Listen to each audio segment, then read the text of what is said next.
we start. A few of the questions I've been asked since being on YouTube is why do you do it? Well, YouTube for me is a place where I know that I can store my memories, so that I can look at them again later on, and that's what it's always been about with me, sharing fun times that I've had with my mates and loved ones, all that kind of stuff, and just having because YouTube's not going to go away anytime soon, so I think they got a pretty safe library there, and the more I create, the more I want to create, the more memories I want to preserve. I mean, imagine 20 years down the track looking back on this video that I'm making tonight and saying, wow, I remember that night. It was, you know what I mean? That's kind of the reason why I do YouTube. I love getting outdoors, and I love showing people what there is to see, and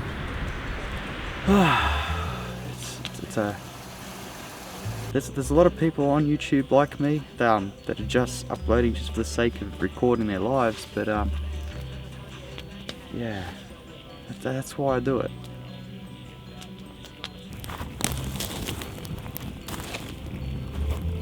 Pretty good experience being out in the bush. I mean, I've just got my Bluetooth speaker over there and just playing some little tunes really quietly. People ask me why I camp so much. There's two things: the stars and sunrise. The stars are incredible, and you've seen them in a lot of my videos. Once I wrap this up, I'll do one for you, and they're out tonight. In the mornings when you wake up, hearing the birds, tweet tweet, all that jazz that's going on outside, and you're like, wow, it must be like midday, so you unzip the swag, you pop your head out, and you're like, oh my god, the sun hasn't even risen. It's, there's a little bit of mist around, it's cold from the sun rising in the night. Yeah, that's probably my favourite part.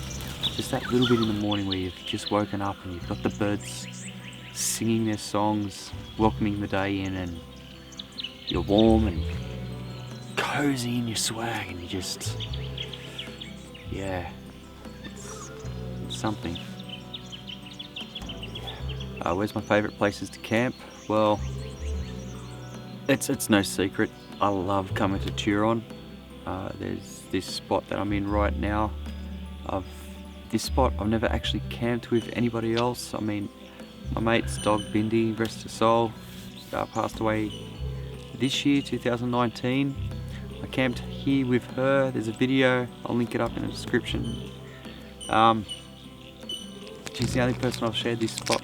She's the only dog I've shared this spot with, and it's special to me for my solo trips. I don't like going anywhere else.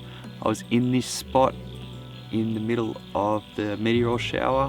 I can't remember the names of them, but there's another video that I can link in there for you. And yeah, there's lightning all around me, and never actually rained on me, like a couple of spits here and there, but I could just watch it all around the mountains. It was such an incredible night.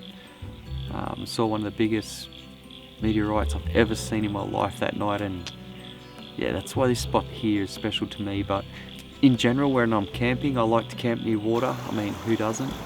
I try to camp on grass if I can. Grass is nice, so you're not so dirty in the morning. Like camping on dirt, you can do it, it's not a lot of fun. Like your feet turn black, and no matter what you do, you're filthy in the morning. But yeah, so water's important, number one.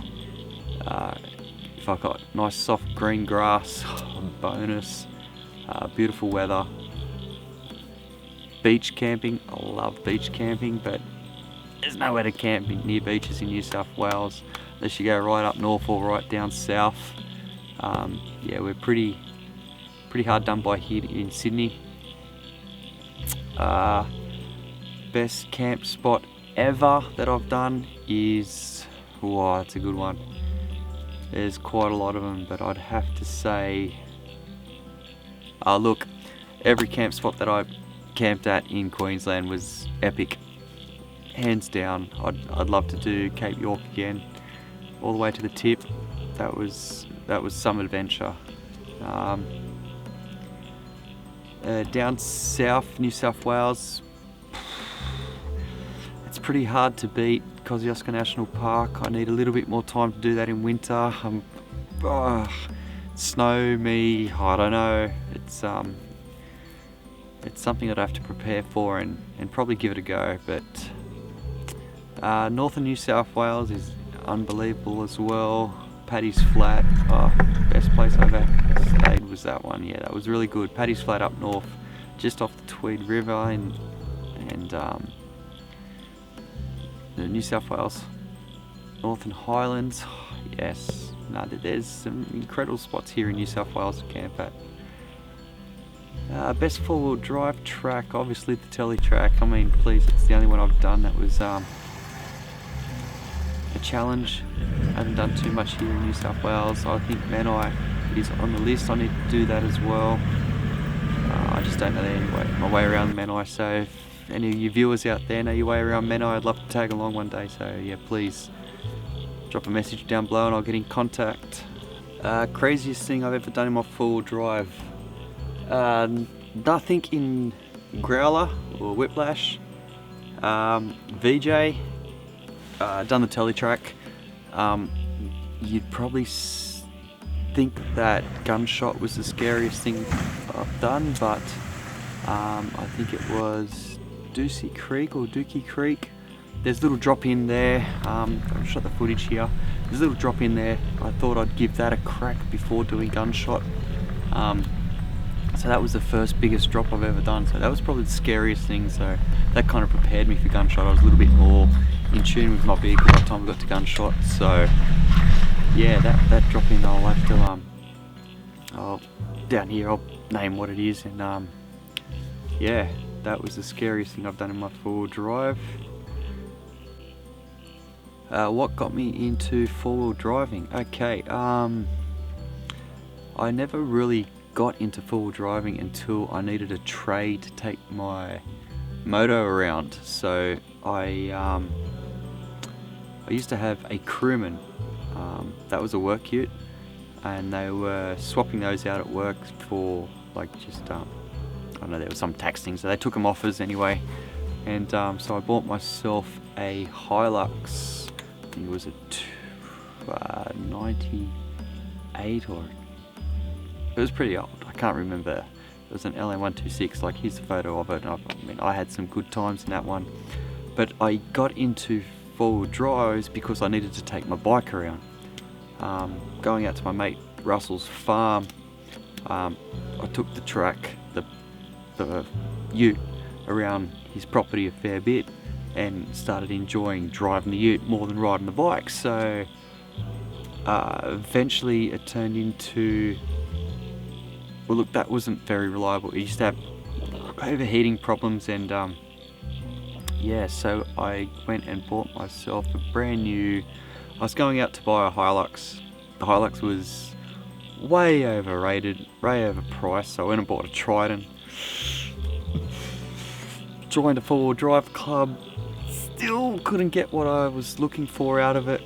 It was really heavy on juice, so I thought I'd, seeing as I was paying so much in fuel, I would go ahead and get myself a cruiser, you know, the dream machine. So I sold the Triton to buy VJ, and VJ led me to Growler or Whiplash. Or guys, if you've got any suggestions for a name for the vehicles, because I name all my vehicles. My motorbike is called Chikami. My last Land Cruiser was named VJ. The Triton, I didn't name the Triton, never liked it. My first Hilux was named Smokey. Yeah. So yeah, if you've got any suggestions to name me ute, that'd be great. Something's got to come up that I like. But yeah, that's how I got into four-wheel driving. Joined a four-wheel drive club, Met a few people on Oz 4-wheel drive, Oz Trident on Facebook. Wayne, thanks mate. I enjoyed wheeling with you. And yeah, that's pretty much snowballed from there. Watched a lot of YouTube videos on going to the Cape and bit the bullet and done it myself. And here I am. What do I prefer? Swag, tent or rooftop camper? Ooh. Hands down swag. You can't beat a swag. Well, my first swag was a Swagman. It's still on the roof of my car. I then bought a King's double deluxe, one of those things. Never really liked that. I didn't like the way the sides folded in. Gave that away to my mates, and got the crash pad now. That's probably the best and last swag I'll buy. I'll probably get a double crash pad and hand this one down to the boy, so me and the misso can sleep in the double and the boy can have that one when he's a little bit older. But yeah, swag hands down.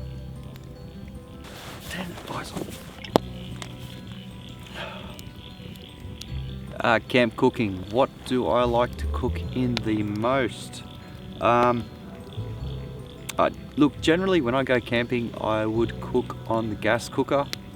If the gas cooker runs out of gas, I would cook just on my fry pan on the fire.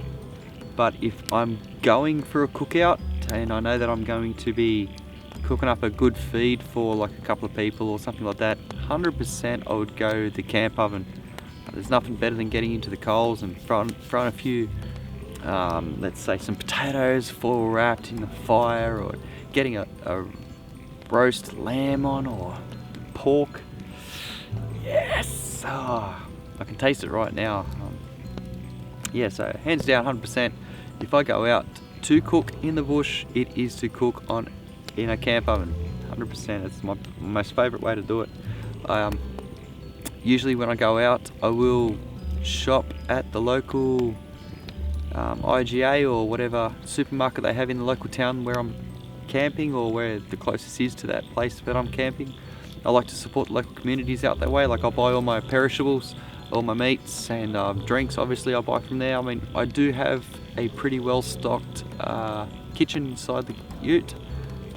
Sauces, spices, yeah, all that's in there.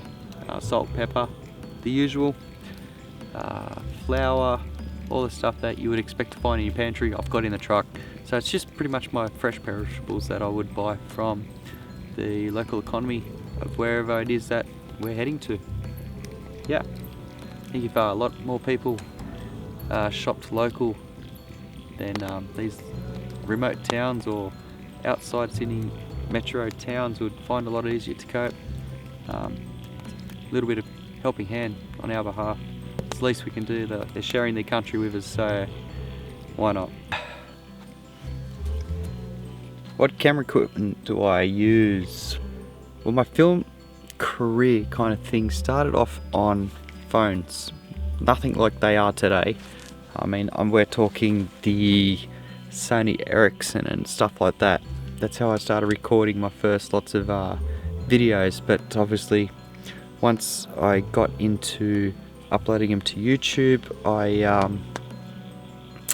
went to a GoPro 4 Black, I think. That was my first decent camera. At that time cameras were getting better on the phone, so lots of those. I went to Queensland and got robbed in Cairns. I had a D300 SLR. I was only into photography at that point, so I upgraded from that to a D7500 Nikon. That had movie mode in it, so I used that for a long while. The Samsung 6, 7, 9 Note, and now the 10 Plus. So that's my phone history in brief. Then I went to the Canon. I went over to Canon because of their colours. I loved the colours that everyone had on Facebook, YouTube. So once that happened, I bought the 6D Mark II. That did not have 4K, and I thought I really needed 4K, so rather than going out and buying a new camera, I bought the Mavic Air, my drone.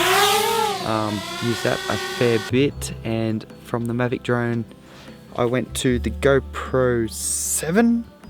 That's awesome. I don't have that with me tonight, and once I got sick of that, the EOS R came out, and well, I ummed and ahed for a while, but it's literally been the best purchase of my life, eh?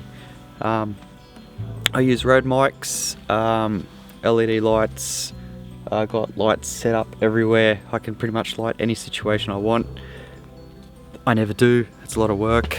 I've got the gimbal inside this little thing here. This big thing here, I got that. This is the Ronin S. I got this just as the S Mini or whatever it is came out with, like the active track and all that kind of stuff, so kind of jumped into this a little bit late and a little bit too early for the other one. Great piece of equipment. Don't use it as much as I should because it's a little bit hard to store, so that just sits in the back seat, unfortunately. What else do I have? That's pretty much it. LED lights, Rode Mic Plus Pro. I couldn't imagine recording a whole video without sound. That would be so annoying. But that's pretty much what I upload. I use Premiere Pro. I do my own color grading, no LUTs, and yeah, that's what you're seeing now. My favorite thing to shoot: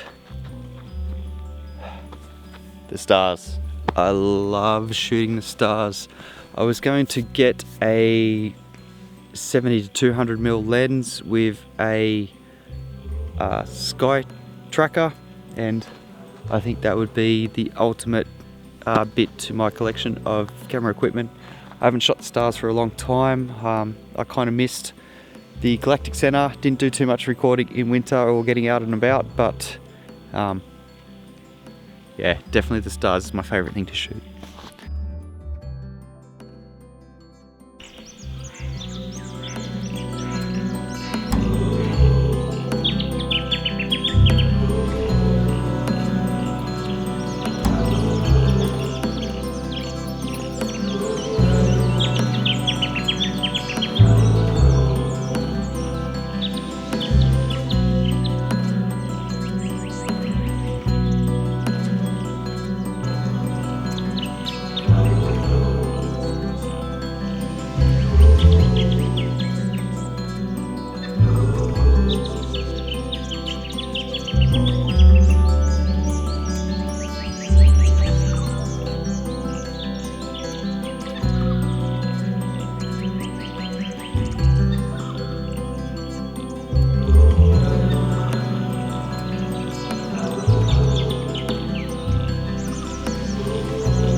Mornings in the bush are probably the best part, I reckon. It's got to be the mornings.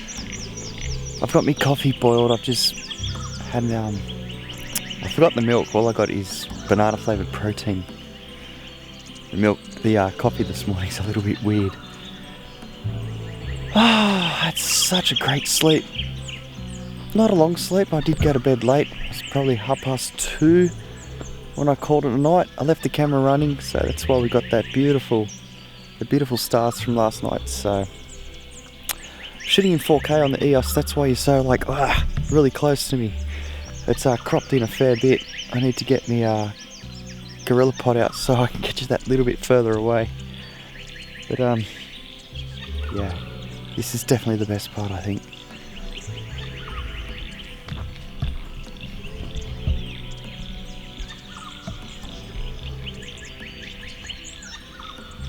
The old crash pad.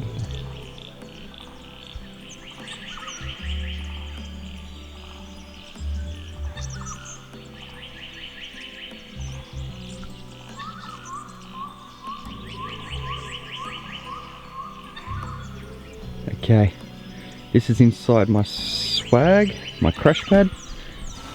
Yep. Quilt. Thermal sleeping bag, cotton sleeping bag, double over, under mat, and then that. So, can anyone imagine how you could be uncomfortable in that? Impossible. Obviously, on top of a stretcher. Yeah. That is a comfortable night's sleep right there. Gonna attempt to roll this up with everything in it. This usually isn't in it, the pillow's not usually in it.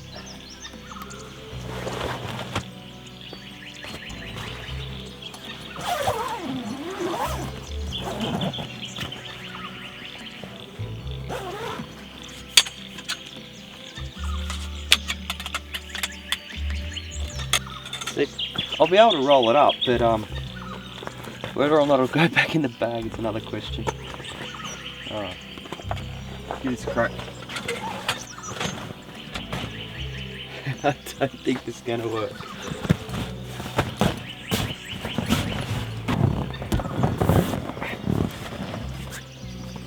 A little bit bigger. Yeah, it's not going to fit in the bag. On my old truck, I used to struggle pretty bad putting this away because I always had to get a step. And then I had to get had to follow the step all the way around, moving the esky here, moving the esky there, just to get up here. But on the dual cab, it I have a step here already, so winning.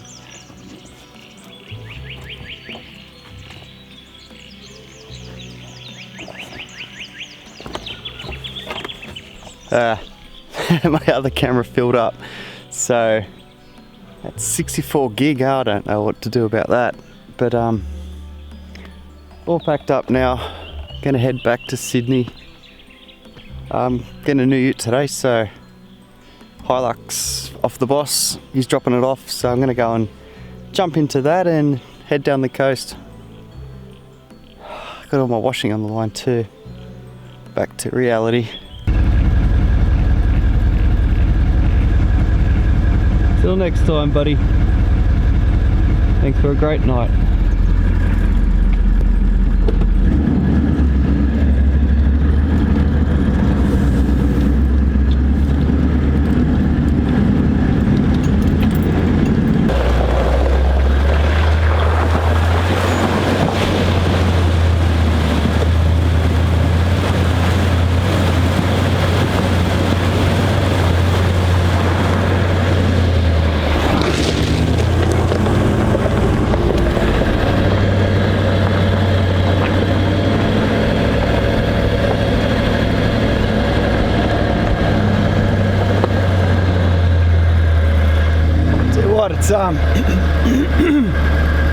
It's pretty scary holding your DSLR out the window while crossing a water crossing.